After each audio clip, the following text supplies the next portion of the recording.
Greetings, film freaks. We are the Podcorn Kernels. Join us as we discuss the hard and often indigestible truths that are at the center of the fluffy and delicious world of cinema.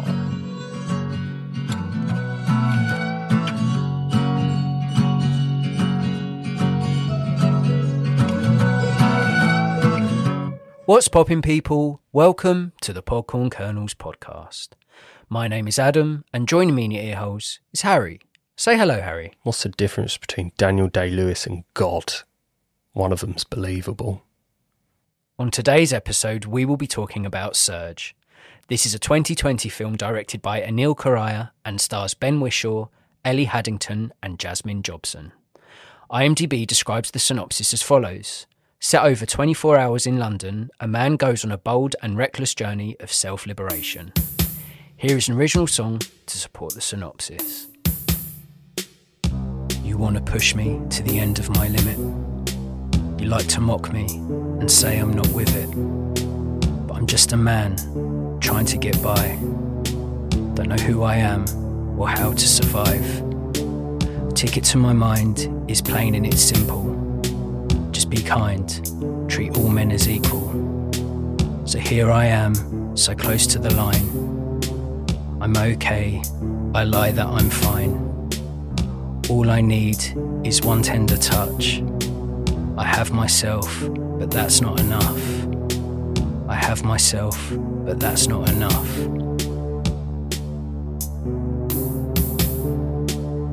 Always quiet, always ignored. I'm just like you, a human with flaws. I want to speak, but I have no voice. I want to be normal, but I don't have a choice. I'm not smart, I'm sure not simple. Just be kind, treat all men as equal. I'm not unique, I blend into crowds. I am silent when others are loud. A beige stone in a sea that glitters. I'm only here 'cause I'm not a quitter. I'm only here 'cause I'm not a quitter. Let's start with some facts about the film. Surge has no trivia available on its IMDb page. This is the first time this has happened on an episode of the Podcorn Kernels podcast, and I was unsure what to do about this. Wow. Yeah. Mad that a film that was out 3 years ago, I couldn't find any nuggets of factual information about it. Who populates the trivia? Is it just general public like Wikipedia, or is it film critics, or do IMDb have a responsibility? I think it's they. So you know when people go, oh, they say that if you do this, it means this. They. I think Who it's are just they? Okay. Just them. They're responsible, and they've missed out here. They've given me nothing to work with. I think the film gives me all the trivia I need, though. Yeah? Yeah, I feel like it's a short filmmaker's got a very simple idea, simple vision, very back-to-basics filmmaking, and with a strong lead, and it's just like a mental breakdown. I can't imagine what trivia comes of it. Like, if it said, like, Ben Whishaw rubbed himself in peanut butter for 2 months to get into the mindset of Joseph, I'd be like, that's interesting, but irrelevant. I would love a fact like that. I know you would. You love them facts. I do, yeah. But regardless, I've got 2 more facts, if you're interested. Surge has a rating of 6.1 on IMDb, 79% on Rotten Tomatoes, and 3.2 on Letterboxd. Without giving anything away of your personal score, you think that's harsh, fair, generous? It will be a part of my dislike. I could explain it better within my dislike, but what I would say is that it's more 2-part TV drama than it is film. So potentially around that 6-7 mark, I think is probably fair. But it definitely deserves credit in certain areas. Yeah, I mean, as I grow older, as I watch more films, as I sort of read into what these websites score things, it's like critics. It's opinion, it's subjective, isn't it? And the older I get, I see some ratings of some films, and I'm like, how on earth is that high? And equally, how on earth is that low? Now, I think it's fair to say straight off the bat before we go into it, this is on paper my sort of film. So I tend to think that 6.1 rating on IMDb may be a little low, but I can understand a film like this, how it would divide opinion. Yeah, I think so. It's harder to sell like a really sort of gritty British London-based drama with a really small budget.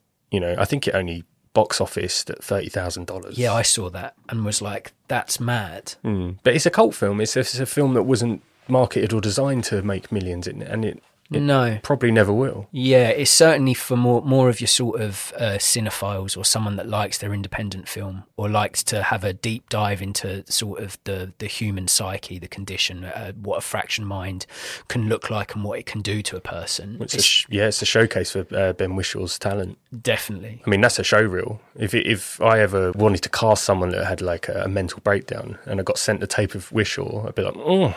Yeah. Yeah, call him. Give that sugar some money. Yeah, pick up Paddington. He knows how to do it, right? Oh, Marmaladian. Final fact, I watched this film on BBC iPlayer with my partner on a Saturday evening with a cup of hot chocolate. Ooh. The beverage was in a glass cup and certain scenes made this very uncomfortable.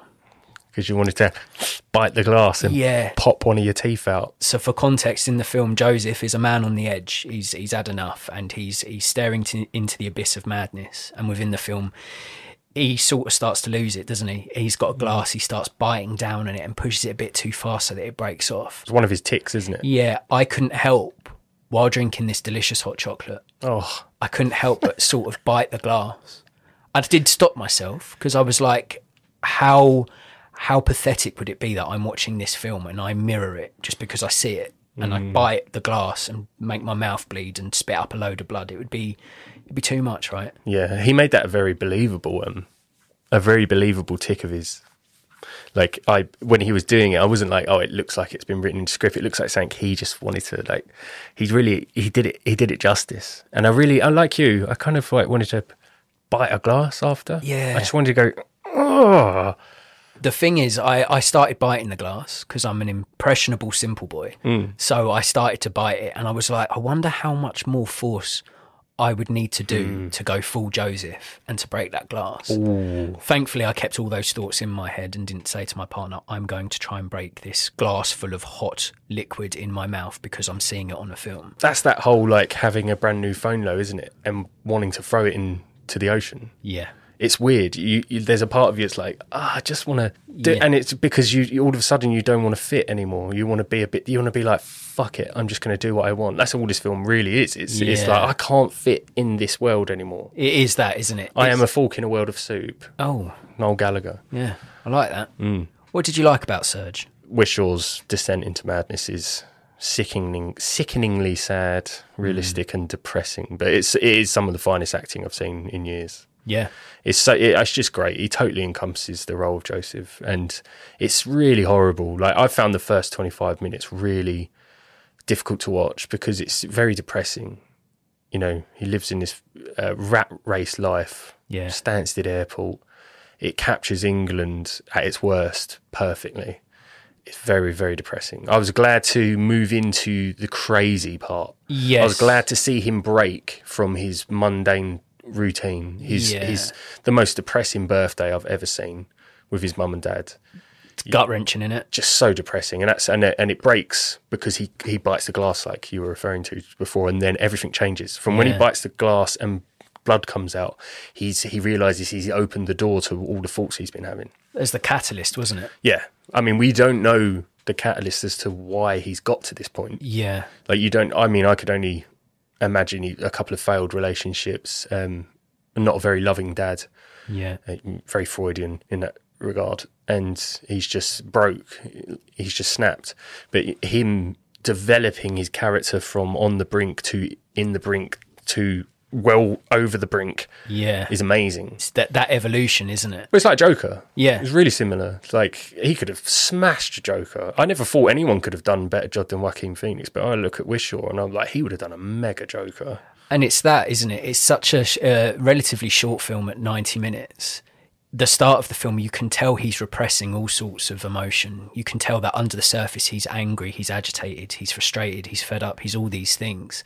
And it is like a ticking time bomb. You're just watching this, and like you, that first 25 minutes is so much harder to stomach than when he is free from them restraints, because you're like, number one, you can relate to that, feeling like you're stuck in a dead-end job, small talk with people you don't really like, that monotonous day-to-day, just repetitiveness is going to take its toll on everyone.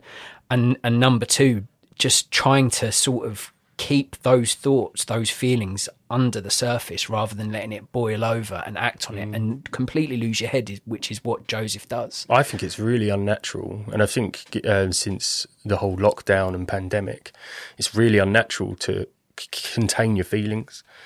And it's really bad for you. I think it can lead to actually really bad mental health issues. Yeah. If you can't fight and you can't flight and you have to just suffer. Yeah. You're killing yourself slowly. You'll do it either through overeating, drinking, smoking, whatever. And in this, he's quite level-headed. He doesn't really have a drink. He doesn't have drugs. He gets up, he goes to work. He's professional enough to maintain a normal life, but it's so mundane, and the things that annoy him annoy me. Yeah. Some prick revving his bike outside a flat for no reason. It's just inconsiderate, isn't it? Yeah, for everything in it. The way he needs to strip search a guy, because he's basically he's airport security, isn't he? He does the baggage check and he scans people for metal objects and stuff. And he gets this one really like meek, nervous guy at the start who doesn't speak a lot of English, and he's all like, "Oh, please, please, please," and it's just like over the top, sort of desperate person, and he's trying to help him, trying to get it over and done with, and the guy elbows him by accident in the face, and I was just like, oh yeah, I was angry for him. Everything's pissing him off in it, and it was pissing me off, and I was really annoyed in the first 20 minutes. Yeah, and you can, as a character, you can see that it's bubbling. You can see it as all the noise surrounding him, the difficult people that he's dealing with. You can see that under the surface, he's ready to unleash hell. Like, he is so close to tipping point. And the saddest thing about all of that is his routine is the only thing that's keeping him going. His boring, monotonous routine is like the armbands that are keeping him afloat. And that's tragic. Like you said, he's got nothing else. He doesn't seem to have any friends. He's not doing this repetitive job for anything other to go back and continue to do that job, to live a lonely existence, to have a family that are really shut off and unresponsive. What's the point in doing any of it if you're not going to enjoy the result of the job? Like, if you're not going to be able to go away, if you're not going to be able to have some hobbies, some interests, there's no point in doing 9 till 5. Exactly. No point working. It's exactly that. He's not in a career. He's not pursuing something he's passionate about. No. He's doing it to keep his head above water, and as a result, he's barely keeping afloat because it's just all getting to him. Got to have your hobbies. You have to have your hobbies. Got to have your hobbies. And I'll jump in the bath with you on that one, because I think the man himself, Ben Whishaw, is probably the greatest selling point for Surge. I honestly didn't know he had this sort of performance in him. Now, I'm used to seeing him in more innocent, pleasant roles, but he smashed it as this troubled character on the very edge of sanity. Imagine Paddington on crack during a panic attack, and you've got Joseph from Surge.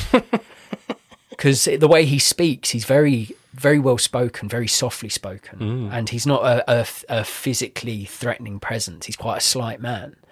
But when he does finally go over the edge, to see someone that looks so unthreatening, so sort of friendly and approachable, to see someone snap and be like a genuine menace while looking like that frail figure, it takes a real act of class, like you said. So I think he's superb in it. I think I'd always be quite weary of someone like Whishaw, or the way he holds himself in this film. Like, the way he plays nuts is so real. Like, if you've ever been to London or some of the outlying areas of London, every city on earth's got its crazy person.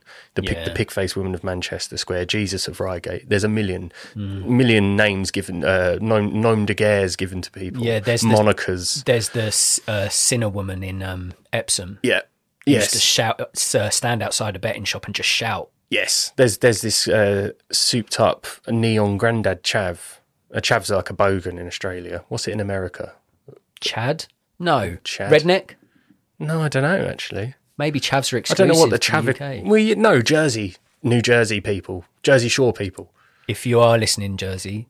No, Jersey Shore people, the programme Jersey Shore. Oh, then I don't care about them. They're our chavs. It, yeah, essentially. He dresses up like that, and he's just one of them madmen. But when you see him, he's done that perfectly. When you see a nutty person on a train or a bus and people start to move away from him because he's just making weird noises and making movements, you think within minutes he's going to pull a knife and neck 6 people. Yeah. He played it brilliantly. Yeah. It's that believability in his performance that makes a film handled, that if it was handled by a lesser actor, you'd be laughing at it. It could be like you say, like the Joker route, where it's comic book, so there's elements of believability in it, but in the grand scheme of things, it is quite unrealistic. This is so impactful because you, like you say, you can see these people, you know these people, the shifty person on the train, the bloke standing at the bus stop sort of shaking his head and muttering under his breath. Those people are a result of something's made them like that, and that is terrifying when you think about it. They're out there, and it's one of the last character acting sort of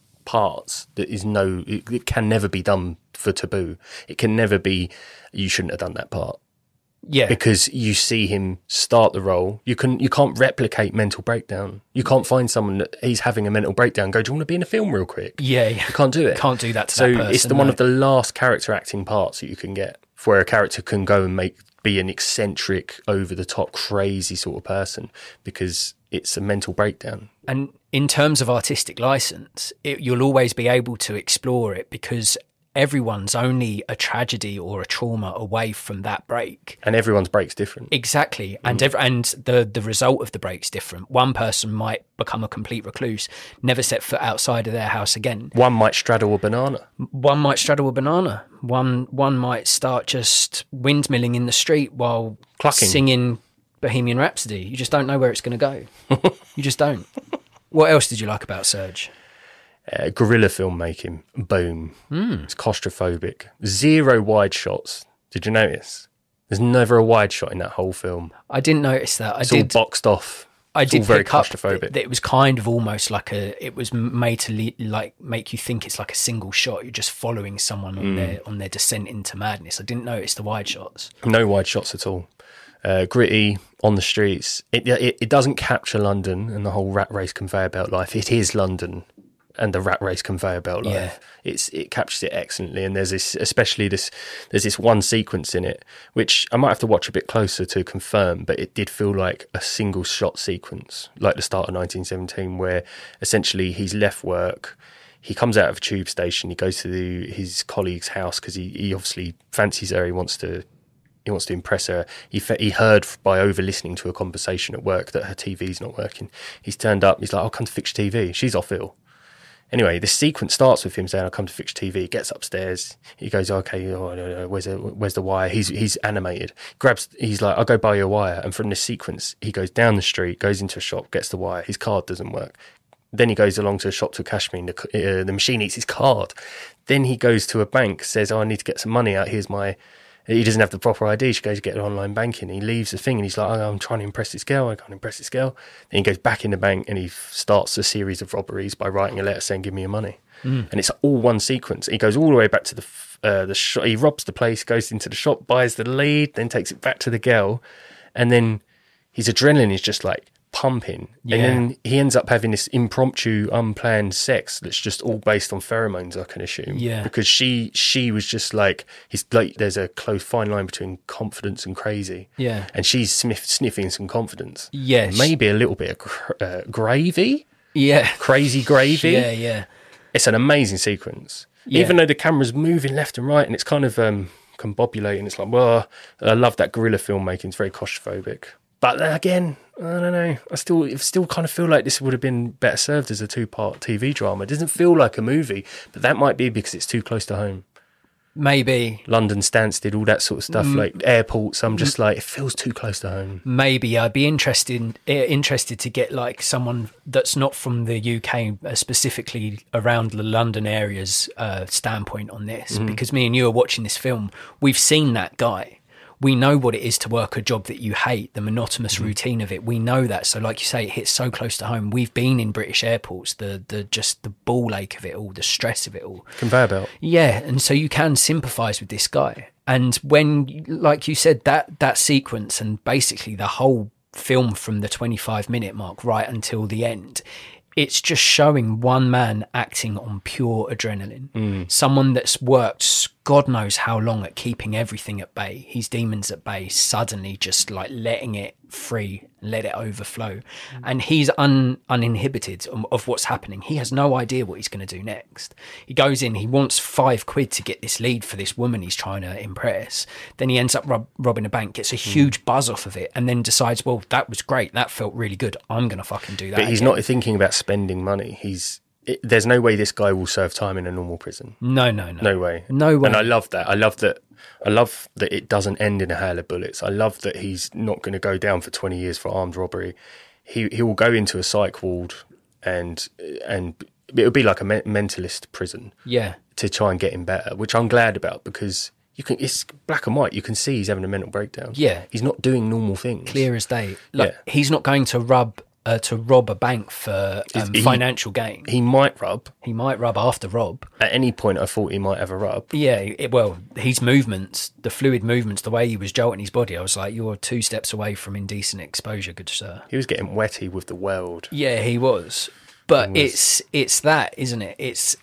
He wasn't robbing the banks for financial gain. He wasn't doing it because he's like, I'm sick of not having enough money to do stuff. I'm going to rob a bank. I'm going to run away. I'm going to have money for the first time in my life. The money's secondary. It's the buzz. It's him doing something that's so out of character and having that sense of freedom and of release. He's like, I can do this. You know what? None of this fucking matters. And he just goes on a mad one. I love it. How brain dead and like uncultured do you have to be to work with him, and when he starts to have his meltdown at the belts, at where he's x-raying stuff, not realise that there's something actually really wrong with him, and all be going like, what's he doing? What are you doing, mate? He wouldn't be like that. In a minute I'd be like, he's probably going to have a stroke, or something's going on. He might have a tumour up in his brain, or a blood clot. Something's changing. I would have took him by the hand and said, "It's all right, mate," and I would have walked him away and sat him down. They're all like, "What's he doing? What's he doing?" And I'm like, "You must be thick as shit." Yeah, come on now. I think it's that conveyor belt of colleagues. They don't care because he's an outsider. He's not one of the group that are friendly. He's this other in this workplace. They don't care, and they're not perceptive enough to be like you say. If I saw someone like that, I'd be like, number one, I'd be like, hey, give an ambulance a call or police a call or something. I'll go and talk to him. Like, he's unhinged. Something's about to go down here. But they don't see it because they're part of that conveyor belt as well. They're probably fighting their own demons, being depressed. But at least they've got something to focus on, whether it's going out at the weekend, going out on a nice date, going on holiday. Joseph, Ben Whishar's character's got nothing. Yeah, some people's dreams are short, deep. Yeah. I liked what you mentioned earlier. It'd be nice to get some people from across the pond to get some eyes on this and see if they see it as a film, as a movie. Because obviously in England it's too close to home for me to look at it more than a 2-part TV drama.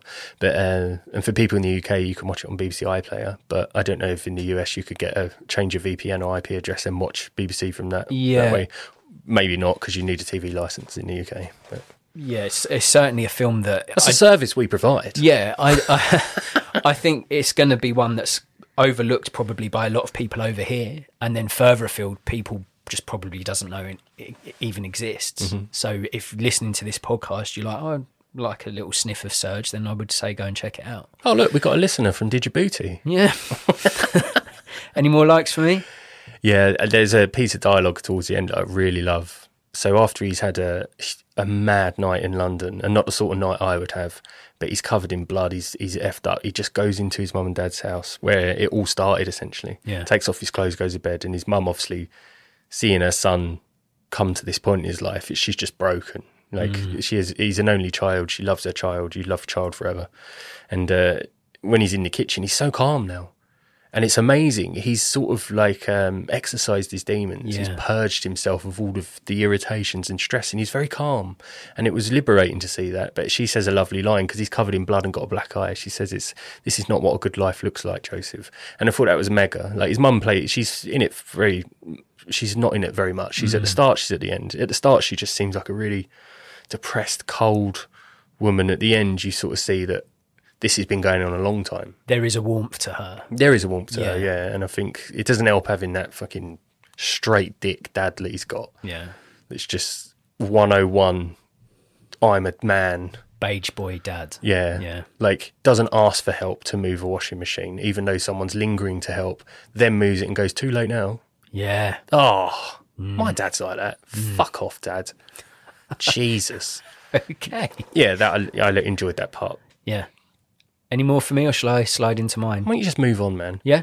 All right. Well, my thing I liked most about it, well, second thing I liked most, first, obviously, the man himself, Ben, is that it's an art house anger film, really. Surge is a quietly menacing film that showcases one man's mental breakdown. The way the film shifts from slow and steady to fast and frantic was a clever way to depict an individual's descent into distress. And I thought the way the director sort of uses noise and movement to show this metamorphosis into madness felt like an honest depiction of a man in meltdown. Like Franz Kafka. Yeah. Yeah, metamorphosis. Yeah, the way the narrative shifts from a simmering build-up of tension to an explosive act of adrenaline was a really effective way to tell this sort of story. Now, I just think this couldn't be a big-budget film. This couldn't be a huge cast. I mean, there's films like that. You look at Falling Down with Michael Douglas. That looks at one man's break into madness, doesn't it? But it's still very showy. On a grander scale. Yeah, it's huge. It's massive. This is a very much a more quieter, considered film set in Britain. So there's no guns. There's no huge acts of violence. Don't take a stab at Falling Down, mate. Oh, mate, I love Falling Down. It was the original breakdown film. Yeah, this is a much more complex and realistic look at someone's breakdown. Oh, yeah.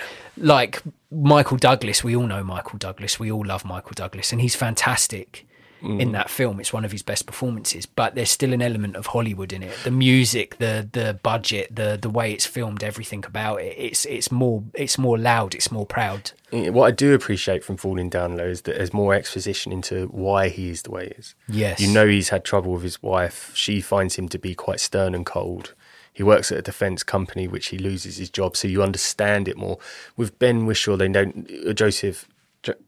don't explain how he got to this point. You can only assume it's just that things haven't worked out, and he's of a weaker disposition mentally than most people. So the comparison there. I love how we're comparing Falling Down to this. I'm not saying that the one's better than the other. It's just like how, like you're saying, polar opposite in terms of production, and one's almost too gritty, too guerrilla, and the other one's almost too Hollywood. Well, I'll say this: Falling Down is entertaining. I wouldn't say Surge is an entertaining film. There's parts of it that made me laugh and chuckle. There's Ben Wishaw's performance is, I guess, a form of entertainment because it's so believable and you're so completely captivated by it. It's all over the shoulder, isn't it? It's kind of like Saw in that sense. Point of view, POV, right? Yeah, it's just the camera follows him, trails him all the time. It's a one camera film. It's one shot film. A scene never starts and he's not in the shot, which is cool. It reminds me of Saw a lot in that regard, which is kind of a tough film. It is tough. They are tough movies to follow. Yeah, because you're not being given air to breathe, the wide shot to take in other characters. That's why it's good. It's 90 minutes shorter. Exactly. If this was 2 hours, it would be a slog, right? Yeah. And I think cinema is a form of entertainment first and foremost, but I do think there's a space where cinema can be an experience. You don't always have to watch a film to sit there and be like, have a huge smile plastered on your face. Equally, you don't have to be watching a film and be sobbing at like a romance film because the beautiful couple don't end up together, or there is a space in between where you're watching a film just to experience a facet of real life or what a mental breakdown looks like. And I think Surge fits into that perfectly. It's definitely an experience. Yeah, you took a day on a bus to some town you've never been to before just to look at it, and you're going to go home at the end of it. Yeah, it's just that you're having a look at like what it could be like to have a breakdown. Exactly, and you probably won't visit that town again. You've seen it once, you don't need to see it again. Yeah, I don't think you would. No, that's right. The final thing I liked about it was just the pacing. Now, I'm not always one for a slow burner of a film, but I thought the pacing for this one was brilliant. It doesn't take long to show us that Ben Wishaw's character, Joseph, is right on the edge, but it does take a while for him to get to full frenzy, and his gradual build-up of tics, troubling behaviour, and that inevitable dismount into disaster was well handled, and I thought the film was effective in the quieter moments and shocking in the louder parts. Like you say, it's a tight 90 minutes, and that's perfect. Any longer would have been too much. And I never thought of it, but you saying it, I could definitely see this as a BBC back-to-back drama. one on a Saturday night, one on a Sunday night, 9 o'clock. ITV. Yeah, something like that you could just watch and be like, did you see that episode 1 of that thing? Yeah, watch it on catch up. Yeah, it reminds me of like saying Stephen Graham when he stops doing films for a year or two and he comes back to England and he does a few really gritty dramas. Yeah, I can now you say that. Yeah, I tend to agree. I could definitely see that. It wouldn't need to be more than a 2-parter. You don't need a 6-episode miniseries or something like this, do you? What didn't you like about Surge? You do not kiss your mum on the lips. That bothered me to fuck as as well. well. Instant dislike. Yeah. You don't do it, man. When you're a child, fine. No, even then. Baby. No. Babies don't sit there and go, oh, I better give mum a kiss on the lips. Toddlers. No, never. You don't kiss on lips. I'd have to ask my mum. I can't recall a time I've kissed my mum on the lips. Especially when you're an adult. So you know when he had sex with the woman, he has sex with her, didn't he, against the counter? Yeah. Imagine if he'd gone down for some monge too. Oh. And then kissed his mum on the lips. You don't do it. Imagine she'd had a go on the old husband's rod and then kissed him. You'd never do it. And you'll talk about toddlers and babies. I still think cheeks are best because they're all squishies and stuff. Yeah, I get it. I mean, it is a problem, isn't it? I think a problem. I wouldn't. You kiss your mum on the lips? No. When you were a toddler? No. You didn't? No, not that I remember. No? Not after sharing a powdery donut? I don't think so. I just think I'm just thinking of the second-hand Monge 2 on Mum's mouth. Like that would be horrific. Joseph's going through a meltdown as it is. If he kissed his mum and she was like, "Oh, cocoa butter. Oh, what have you been eating?" and she was like, "Muff," that would send him into much more of a mental breakdown. Yeah, but I must admit, it didn't make my list of dislikes. But when he did plant one on his mum, I was like, "No wonder you're mad, mate. What are you doing? You're a fully grown adult kissing your mum." Mum, Dad stopped showering in the morning. Oh, mate. God. Okay. Got any more for me? As I already covered, it felt more like a TV drama to me. But that, again, might be because it's too close to home. I want anyone that's not from England who listens to this, please try and give it a watch and let us know if you see it as a movie or more of a televisual feast. It's very depressing. Yeah, it is. And in my mind, if you have no children or wife, there are a million things you could do before having a mental breakdown. Get a credit card and go to Asia. See the world, right? Because at the end, he's watching these exotic dancers that are from, I don't know where, China, Nepal, wherever, somewhere out east. And he's watching them and he's enjoying it. And it's like, fucking hell, man, see? You could have just got a credit card when you were feeling the heat. When you were feeling the heat come around that corner, De Niro. When you should have just been like, I just need a fucking break. And fuck it, I don't have kids to look after. I don't have a wife who's expecting me to work every day. Just get the credit card and bugger off. Go to Thailand, see the world, calm down. But then again, I don't know if the technical part of a mental breakdown. I don't know if it was out of his control. But he knows what he likes. He knows what he doesn't like. He doesn't like loud noises. He likes peace and quiet. And then he shouldn't be working at a fucking airport. And no one should. That's the problem, I think. He's stuck in this job, dead-end job, and that's all he's living for. Yeah. Go to the pub. If you're not a drinker, get some weed. Airports are the worst. They're one stage away from being an abattoir for humans. Yeah, it is. You can just see it now. Everyone's lining up, and doesn't really know what's going on. They can occasionally hear a bit of a scream up ahead. They're like, what the fuck's that? Don't know. Any water in your bag? No. I'll just put your head down here. Chop. Yeah, I fucking hate airports, man. I hate them, man. But I make sure I get there 5 hours early. Oh. I don't know why. Yeah, but then you have to suffer everyone for more time. I fucking hate airports, man. It almost makes holidays not worth it because the stress I put myself through going to the airport, being at the airport, getting to the country, getting off the plane, getting my luggage. Don't go back to the Ibs. Don't go back to the Ibs. Well, now you're bringing it up. No, don't do it. No, I wasn't actually going to bring up the bum clapper. You know, we obviously always talk about your fear of spiders. So it'd be a good time for me to sort of tell everyone my greatest fear is dying in a plane crash. Yeah. Now, I've flown a lot. I have seen a lot of the world. Yeah, you have. And every time I've done it, I've told myself as I get on that plane, you're going to die in a horrific plane crash, Harry. I kiss the plane. As I walk in, the stewardess is there. She sees me lean in and get some dirty Monge 2 on that plane and go. If I was a air steward and I saw that, I'd be like, this man is not getting on the plane.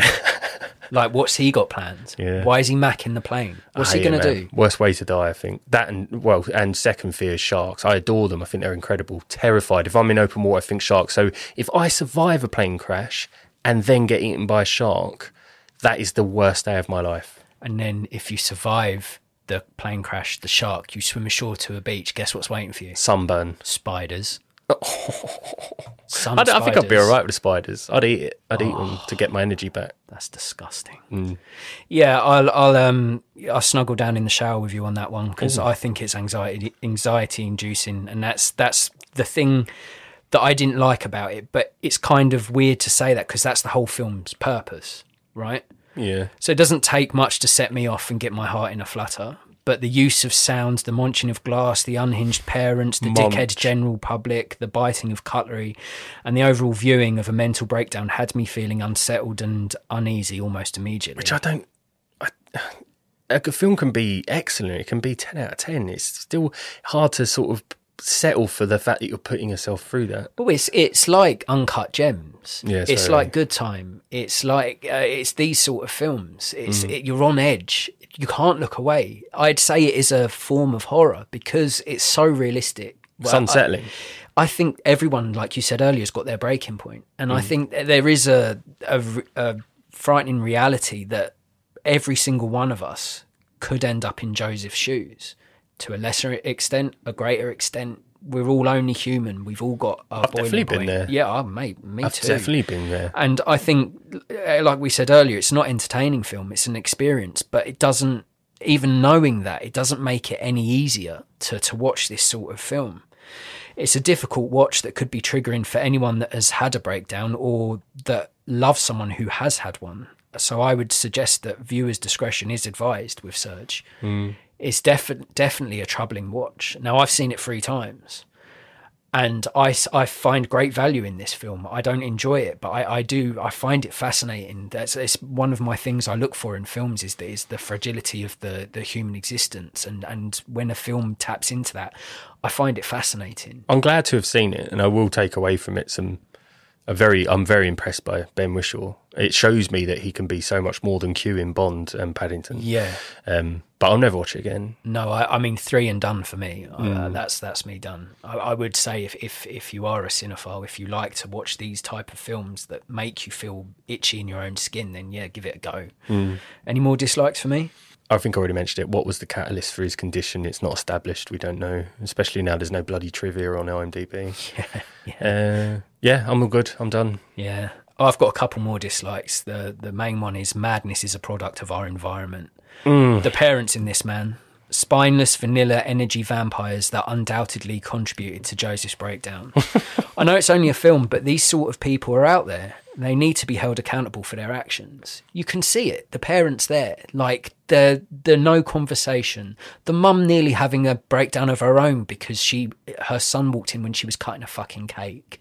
Like the dad being so deeply agitated at everything, everyone on eggshells, them standing in the room together and not enjoying each other's company, but doing it by obligation. It was just like, you see these families out there, you see these people out there, and there's no wonder that Joseph ended up the way he did. It's just so... It's hard to be around people that lack aspiration as well, though. So like his parents seem very out of love.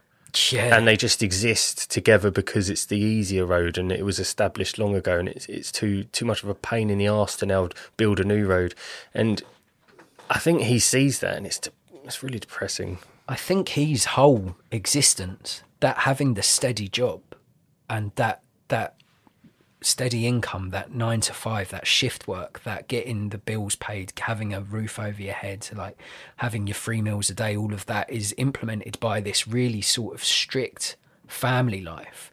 And I think he's not got aspirations, like you say, because all he's got from his parents is get a steady income, exist, pay your bills. They're literally just saying, exist, and this is the best way to do it. And then continue to do that until you die. His dad's a prick, isn't he? He is a prick. Hit a guy with his car, gently, bear in mind, but just ignored it and went to drive off.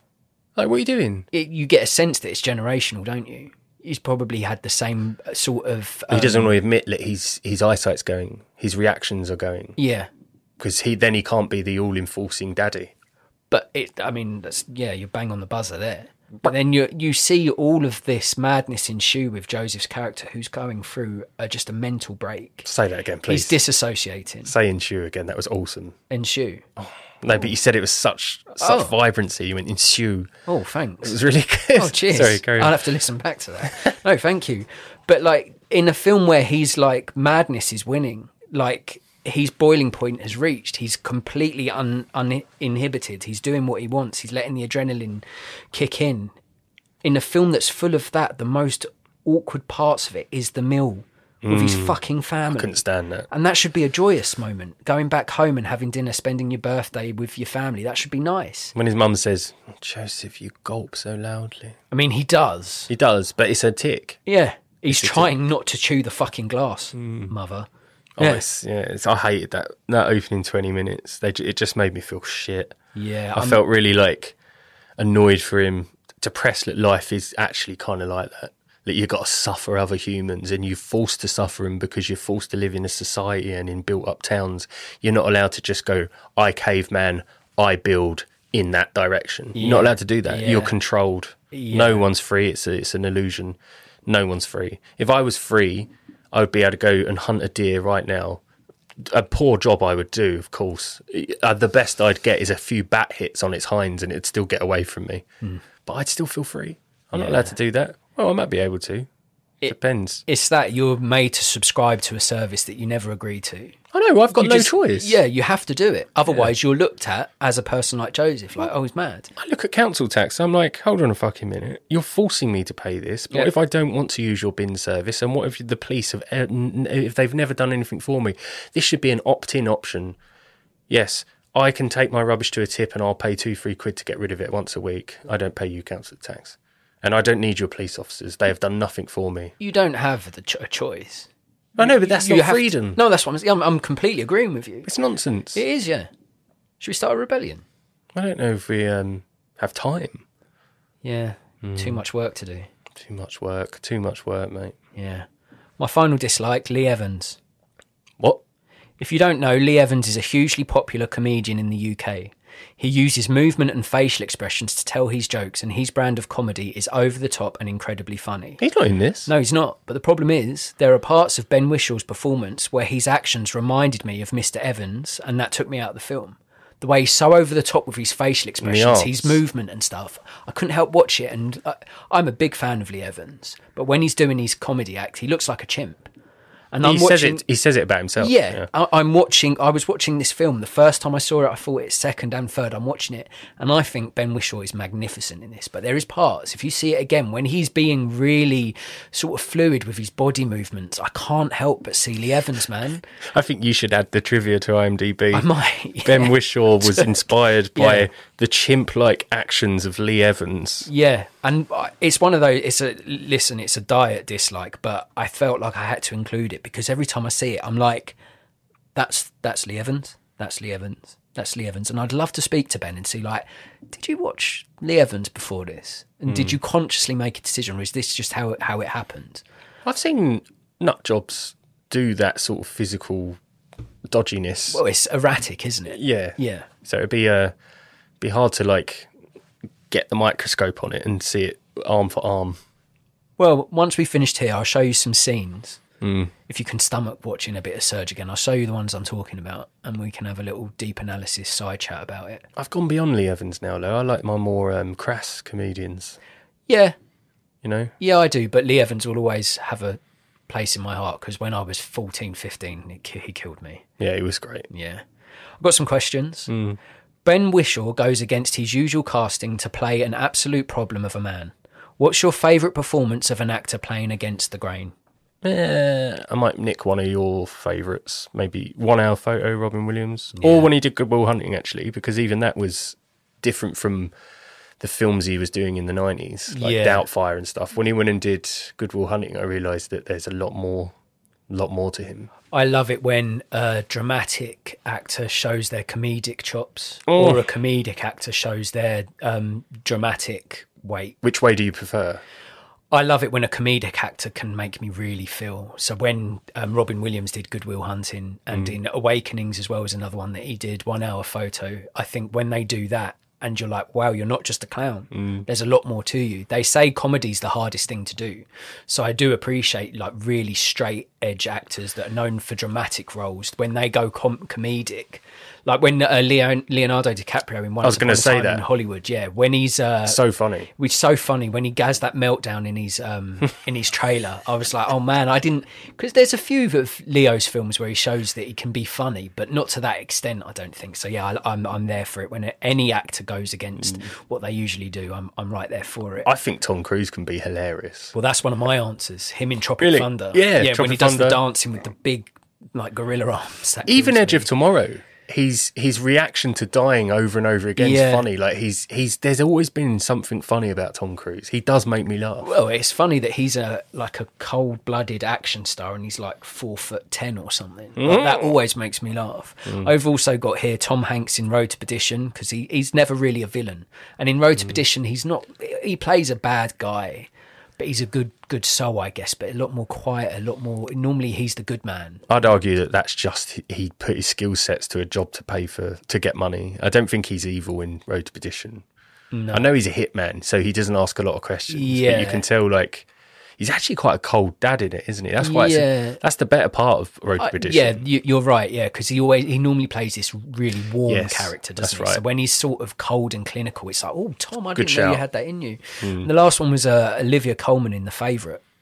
Now, I know The Favourite isn't a favourite of yours, but I think her in this, she plays this sort of spoiled child vibe, and I think she's just really good in it. She either plays like... I think she's a fantastic actor. I just need to sit and watch it properly. Yeah. I love Yorgos Lanthimos, but I just have... It's just sometimes... I'm sure a lot of people have this. There's a film you've always wanted to watch. You hear about it. You delay watching it. You have a little 10-minute whiff at it one day, and then the doorbell goes, and you just don't go back to it. I'd need to sit down and properly watch it. Yeah, I like it. I reckon, if you've got the time to give it a go, I reckon... It looks smelly. Yeah. It looks like a time of smells. It is... Yeah, it's safe to say it was smell heavy. Yeah, it looks like it, doesn't it? Yeah. The second question I have, you kind of already answered it, but I'm going to ask it anyway. I consider Surge to be a more grounded British version of Joker. Do you agree? Yeah, and less fantastical. Yeah. And I do prefer the tamer sort of end result. You know, it doesn't end with a city on fire and guns and cars turning. Yeah. I kind of like that it didn't outrun itself. It didn't get too ridiculous. Well, it ends, he's scratched an itch, isn't he? Yeah. And he's relieved. I would like to have seen where he'd gone after this breakdown. Like, maybe not in this film, maybe some sort of sequel. This is why maybe if it was a 2-3 part drama, a few years could have gone by and he could have been released from a nut house. I know that's not the PC way of saying it, but I'm going to say it. And, he's purged himself of all that, and the first thing he does is go get that credit card, and he goes to Asia, and just goes and sees the world. And you see him healing through that. Yeah, Surge 2, the surgeoning. But that's just a selfish little I want him to win sort of thing. Yeah, that's nice, man. Final question: if you completely snapped and was on the cusp of a full-blown meltdown, what film would you choose to try and calm your tits? Oh. Licorice Pizza. Oh. Yeah. Hello. I love that movie. I've got more of a broad answer. Lord of the Rings. No. Back to the Future. No. Studio Ghibli. Any one of them. Yeah. The colours. They are very peaceful. The sound, the ASMR of it. Like Arietti. The fantastical elements. You can immerse yourself in those crazy worlds and stop yourself from going crazy by just absorbing the colours and the vibrancy of it all. So that's what I do. See, I get that from Licorice Pizza though. When you watch it again, because you will watch it again, you listen to the low undertones of the boom, boom, boom. Everything's very breezy there. It's like a warm day with a breeze. Ooh. And it's getting out of puberty and sort of having dreams and aspirations. It's a homage to movies, and it calms me down. Nice, man. But yeah, I agree with you, actually. Ghibli, I'd go Arietti. I love that. Really cool. It's from The Borrowers, based on The Borrowers.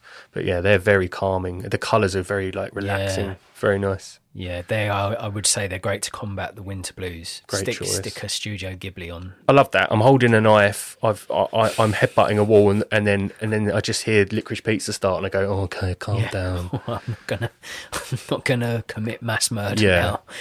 What would you rate Surge out of 10? 7. Okay. Yeah, I'm right there with you, mate. Schnook. Yeah.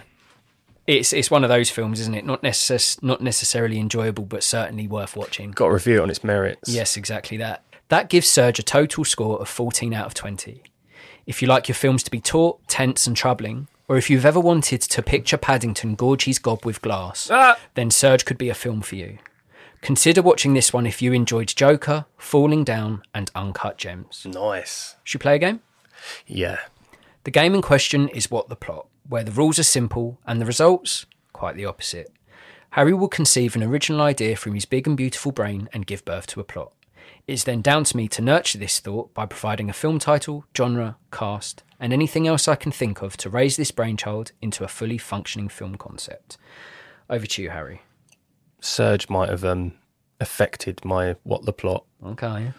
So I do apologise. Okay. A man thinks he's slowly turning into a toad.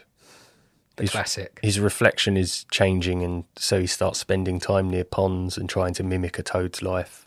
Ooh. He feels drawn to it and feels like he should express this inner thing going on. But his family and friends tell him, "You're not a toad," and that he has a job. Imagine having your family have to tell you that. Neil, sit down. You're not a toad. You're not a toad. Stop ribbitting. Yeah. But yeah, he does have a daughter. He's got a wife, and they're like, "No, you're not a toad, man. Come on." But he doesn't believe anyone. But he tries to play along and hide his instincts to keep other people happy. He's sort of stopping his inner toad from coming out.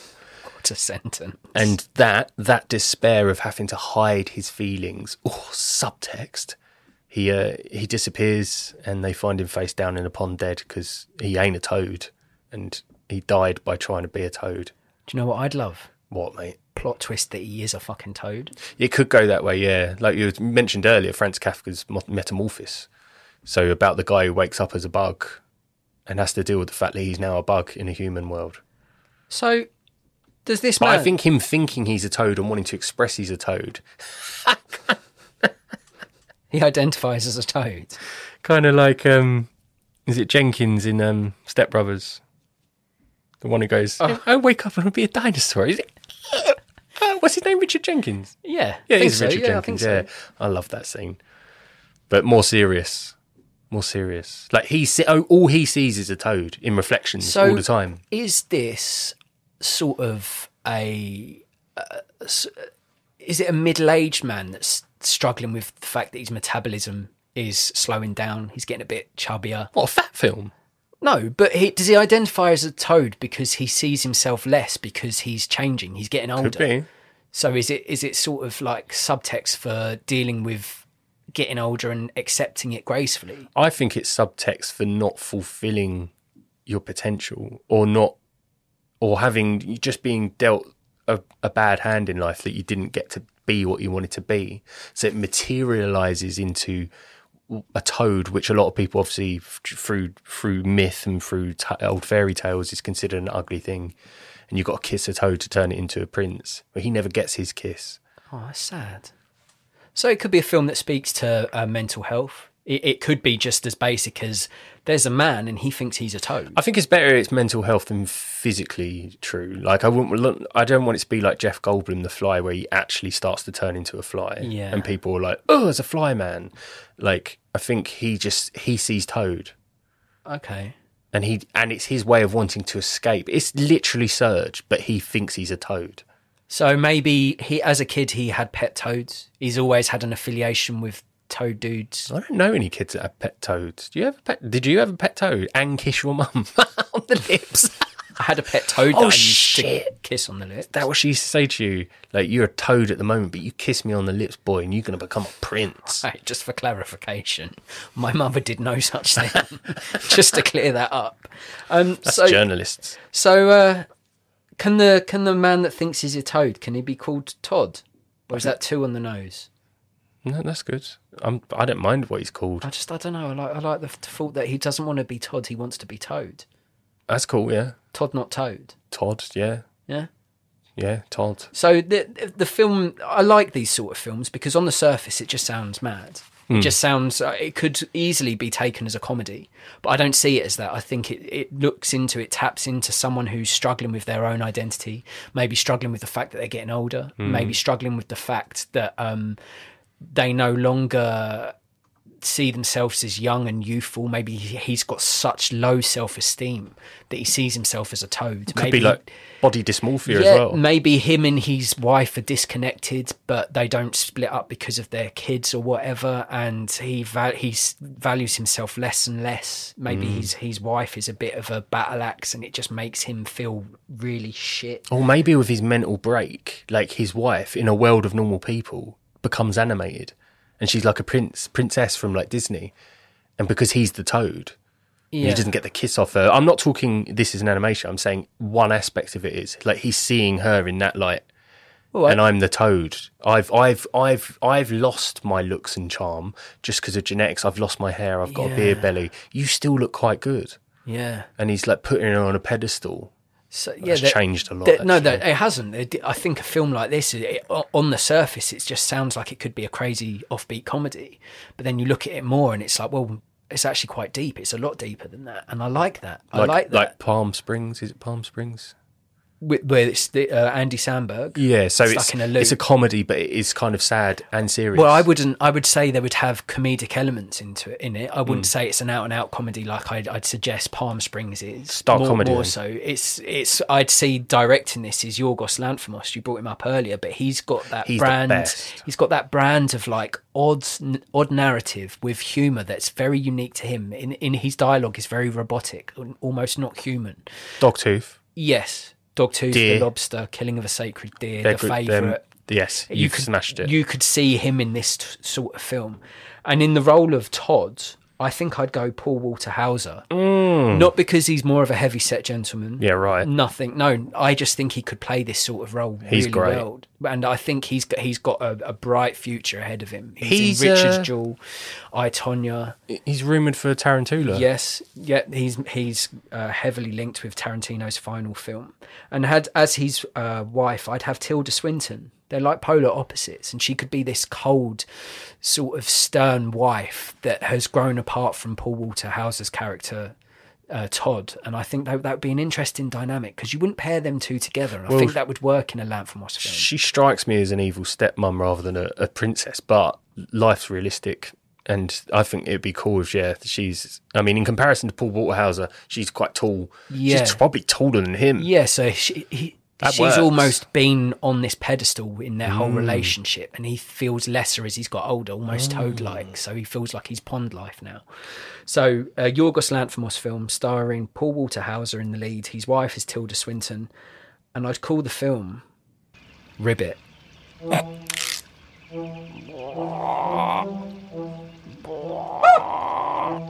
Todd, what on earth are you doing? Nothing. I'm just putting my socks on. No, you're not. You're toading again, aren't you?